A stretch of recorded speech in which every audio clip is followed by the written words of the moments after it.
8 मार्च पूरा देश महाशिवरात्रि मनाएगा। पूरे देश में जश्न का माहौल होगा। इंडिया में वैसे भी हर दूसरे दिन कोई ना कोई फेस्टिवल तो होता ही है। अब कल्चर ही इतना रिच है अपना। महाशिवरात्रि पर कुछ लोग व्रत रखते हैं तो कुछ लोग पूजा करते हैं। पर अगर किसी से पूछ लो कि महाशिवरात्रि क्यों मनाई जाती है तो चांसेस है कि कम लोग ही बिल्कुल सटीक बता पाए रीजन। बड़े बुजुर्ग तो बिना किसी डाउट के फटाफट से बता देंगे, पर हम जैसे लोगों को थोड़ा सा वक्त लग जाता है, स्पेशली जेनजीज भी।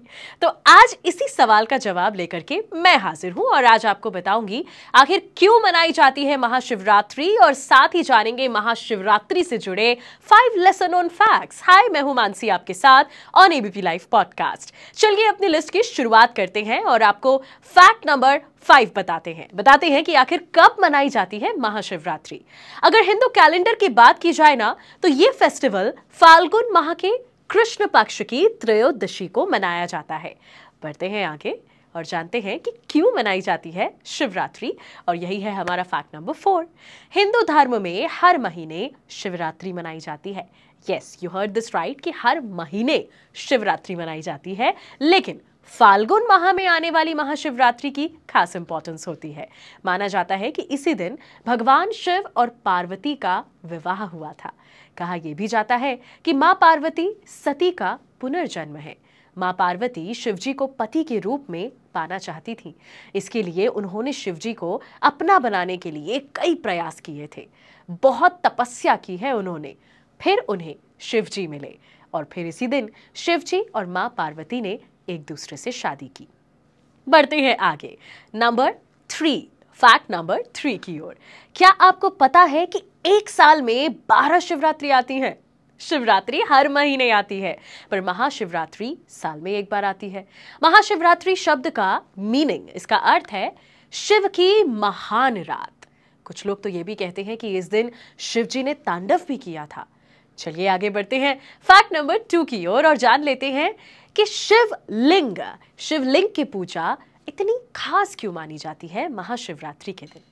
भाई, ऐसी मान्यता है कि इसी दिन भगवान शिव विशाल ज्वलंत लिंग के रूप में प्रकट हुए थे, जिसे ज्योतिर्लिंग कहा जाता है। यही वजह है कि महाशिवरात्रि पर शिवलिंग की पूजा को सबसे ऊपर माना गया है। कथाएं ये भी कहती हैं कि महाशिवरात्रि के आधी रात को भगवान शंकर का ब्रह्मा से रुद्र के रूप में जन्म हुआ था।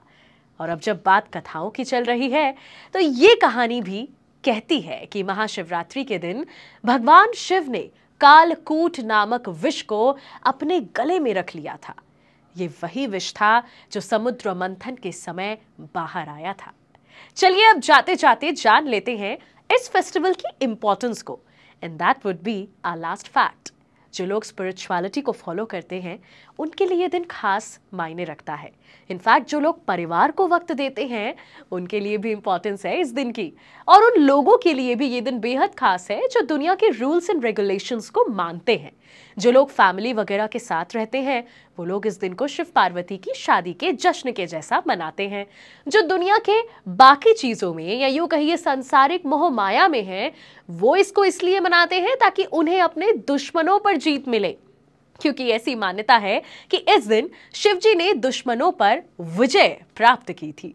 बात अगर उन लोगों की करें जो योगा इसको फॉलो करते हैं या योगी होते हैं तो वो शिवजी को भगवान से ज्यादा गुरु मानते हैं।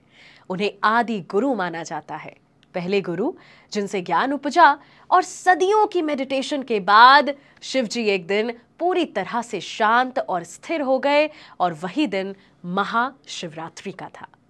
तो ये थे महाशिवरात्रि से जुड़ी 5 बातें।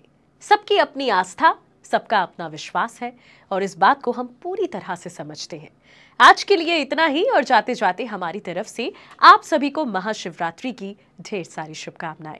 आप देख रहे हैं एबीपी लाइव पॉडकास्ट। मैं मानसी हूं आपके साथ।